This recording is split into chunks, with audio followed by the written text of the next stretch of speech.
양식 내게 생명 되겠네.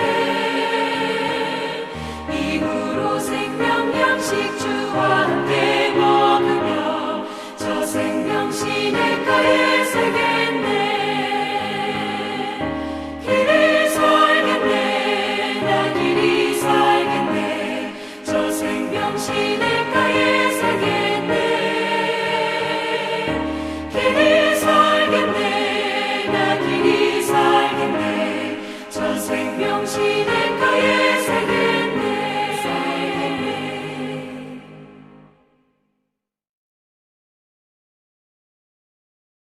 제 16장.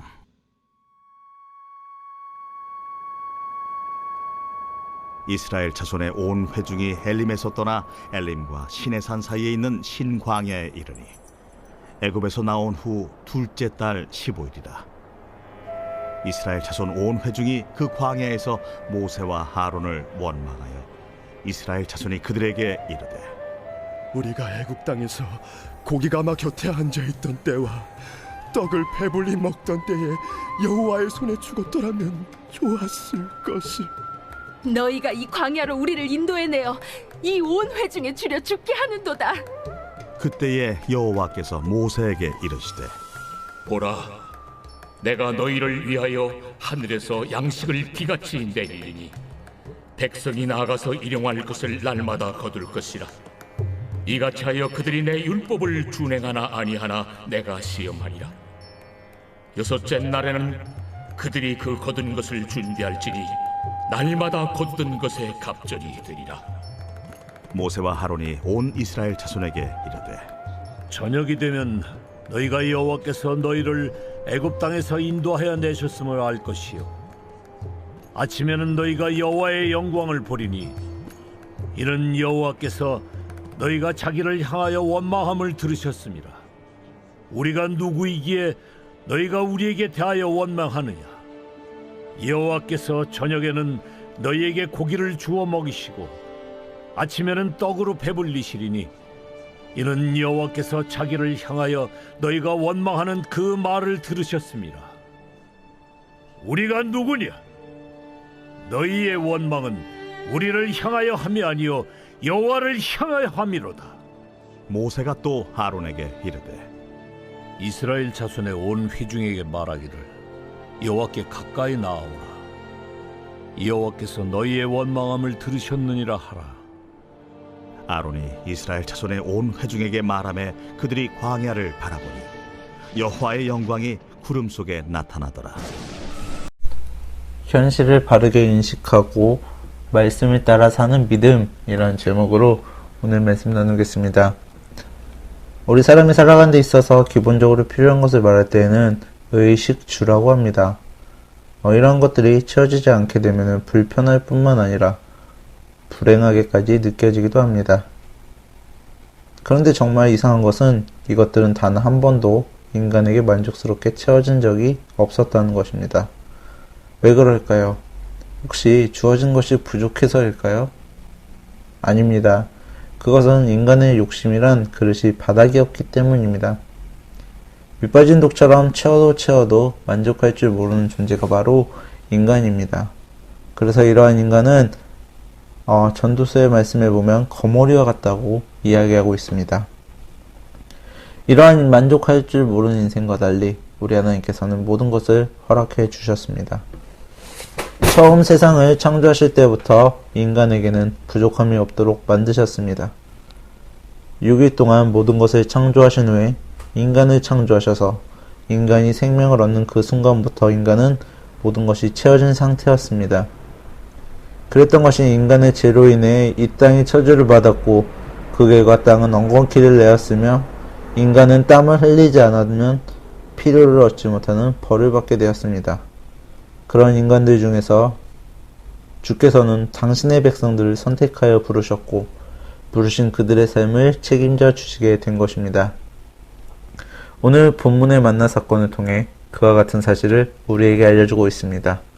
본문을 보면 인생의 여정에 결핍이 존재한다는 것입니다. 우리 1절 함께 보도록 하겠습니다. 이스라엘 자손의 온 회중이 엘림에서 떠나 엘림과 시내산에 있는 신광야에 이르니 애굽에서 나온 후 둘째 달 15일이라. 이스라엘 백성들은 애굽을 나온 지 45일이 지난 시점이 되었습니다. 이 기간 동안 우리 이스라엘 백성들은 놀라운 경험을 합니다. 마른 땅을 건너듯 홍해를 건넜고 뒤따르던 애굽의 군사들은 모두 수장되는 놀라운 일을 경험했습니다. 이어서 써서 먹을 수 없었던 마라의 샘물을 달게 하여 백성들이 모두 먹게 되는 일도 겪었습니다. 또한 70종려나무와 12샘이 있는 엘림에서 지친 몸을 쉬기도 했습니다. 그러나 그 가운데 45일이라는 시간은 순식간에 지나갔습니다. 아마 그때까지는 정말 좋았습니다. 홍해를 건너게 하시며 대적을 물리쳐 주시고 목마를 때 가장 좋은 물로 마시게 해주셨으며 지친 몸을 쉬게 해주셨습니다. 하지만 그들에게 그 즐거움은 너무 빨리 지나갔고 지금 그들은 생명을 위협하는 또 다른 문제 앞에 서 있습니다. 그것은 바로 그들에게 먹을 것이 떨어졌다는 사실입니다. 우리 함께 3절 말씀을 보도록 하겠습니다. 이스라엘 자손이 그들에게 이르니 우리가 애굽 땅에서 고기 가마 곁에 앉아 있던 때와 떡을 배불리 먹던 때에 여호와의 손에 죽었더라면 좋았을 것을 너희가 이 광야로 우리를 인도해내어 이 온 회중이 줄여 죽게 하는도다. 그들은 애굽을 나올 때 급하게 나오면서 가지고 나와 있었던 그 모든 식량들을 소모하였습니다.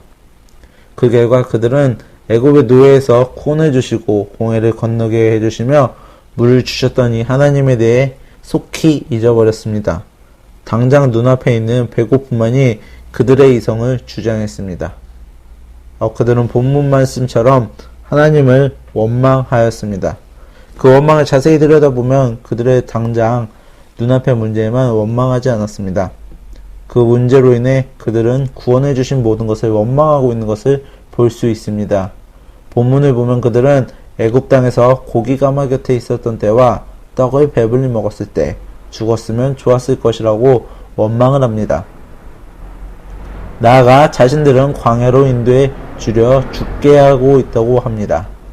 본문을 통해 분명히 드러난 것은 인생들의 최고의 가치는 애굽의 고기라는 것입니다. 그것이 유무가 복을 받았느냐 그렇지 않느냐를 구분짓기도 하니 말입니다. 이러한 사람들은 애굽의 고기가 없었으면 차라리 죽는 것이 낫다고 생각했습니다. 돈이 없이 가난하게 사느냐 죽는 것이 낫다. 쾌락이 없다면 죽는 것이 낫다. 높은 지위나 좋은 대학이 아니면 죽는 것이 낫다고 생각하는 사람들입니다. 그들의 최고의 가치는 애굽의 고기였기 때문입니다. 이러한 사람들과 반대로 성도는 애굽의 고기와는 상관없는 사람들입니다. 성도는 광야의 만나로 사는 사람들입니다. 또한 여기서 애굽의 고기와 광야의 만나의 차이가 무엇일까요? 그것은 바로 하나님의 존재 유무로 나뉘어지게 됩니다. 우리 애굽의 고기 가마 곁에서 배부르게 먹던 때에는 애굽의 노예로 살던 때입니다. 성도들로 하면 세상에서 죄의 노예로 살았으며 죄의 결과를 얻은 것으로 살 때를 말합니다. 그것으로 배를 배부르게 할지는 모르지만 영생을 얻게 할 수는 없는 것이었습니다. 하지만 광야의 만나는 애굽의 고기처럼 화려하거나 육신을 즐겁게 하진 못할 것입니다. 우리 성도들도 종종 애굽의 고기 가마 곁을 그리워합니다. 세상의 고기 가마 곁에 배부를 때를 생각하면 우리 예수를 안 믿었었다면 더 나은 삶을 살 수 있지 않았을까 하는 생각하는 어리석음을 범합니다. 세상에 있을 때의 죄의 노예, 삶의 짐을 허덕이던 그때 모두 잊은 채 가끔 주어져 있던 세상의 고기를 그리워합니다. 이러한 사람들을 비유로 호세아는 에브라임은 어리석은 비둘기같이 지혜가 없어서 애굽을 향하여 부르짖으며 아수르로 가는도다 라고 호세아서 7장 11절에 이야기합니다. 여기서 어리석은 비둘기같이란 말은 자신이 죽을 줄 알면서도 자꾸 가는 것을 의미합니다. 사실 애굽에서 먹던 고기는 풍요롭지 못했습니다. 그럼에도 불구하고 어리석은 성도들은 여전히 세상을 그리워합니다. 능력의 선지자라고 불렸던 엘리야, 이 엘리야도 한때는 우리 하나님의 전능하심을 보지 못했습니다. 갈멜산에서 하나님께 기도하여 제단의 불을 내리고 그 결과 바알 선지자 450명을 죽이며 기도하여서 3년 반 동안 오지 않았던 비를 내리게 했었던 이 엘리야는 이세벨에 죽이겠다는 말을 듣고 광야로 도망갔습니다. 그가 그렇게 도망갔던 이유는 그가 이 형편을 보고 일어나 자기의 생명을 위해 도망하여 라고 열왕기상 19장 3절에 기록되어 있습니다. 엘리야 이는 전능하신 하나님을 보지 못했습니다. 그가 본 것은 자신을 위협하는 형편을 보았고 생각한 것은 어떻게 생명을 구할까였습니다. 그런 그가 호렙산에서 전능하신 하나님을 만났고 다시 사명을 감당할 수 있게 되었던 것입니다. 그렇습니다. 전능하신 하나님을 인식하지 못하는 사람들은 문제를 만나면 반드시 무너집니다.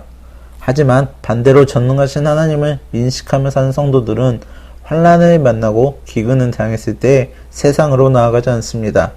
도리어 전능하신 하나님의 바짓가랑이를 붙들고 매달리는 사람이 되는 것입니다.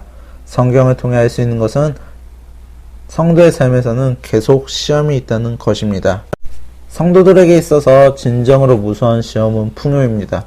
재물이 많아지고 하는 일이 모두 다 잘되고 우리 자녀들이 잘 될 때 그때가 성도에게 있어서는 가장 위험한 때입니다. 그런데 이 많은 성도들은 그때를 위험하다고 느끼지 못하고 있습니다. 마치 냄비 안의 개구리처럼 서서히 죽어가는 것을 모르고 그 풍요 속에서 믿음을 잃고 하나님의 백성의 아성도 잃어버려 무능력해지는 것입니다.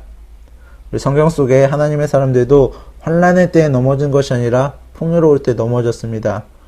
다윗이 기름 부음을 받았고 광야에서 도망다니고 왕이 된 초기에는 넘어지지 않았습니다. 하지만 그가 이스라엘 전체의 왕이 되었을 때 더 이상 자신이 전쟁에 나가지 않아도 될 때에는 그는 우리아의 아내 밧세바를 범하는 죄를 짓게 됩니다. 다윗의 아들 솔로몬도 마찬가지였습니다. 그의 초기에는 듣는 마음이 살아있었습니다. 하지만 그의 후반기의 풍요로움은 그로 하여금 하나님을 잃어버리고 여인에게 마음을 빼앗겨 이스라엘의 우상을 숭배하는 우를 범하게 되었습니다.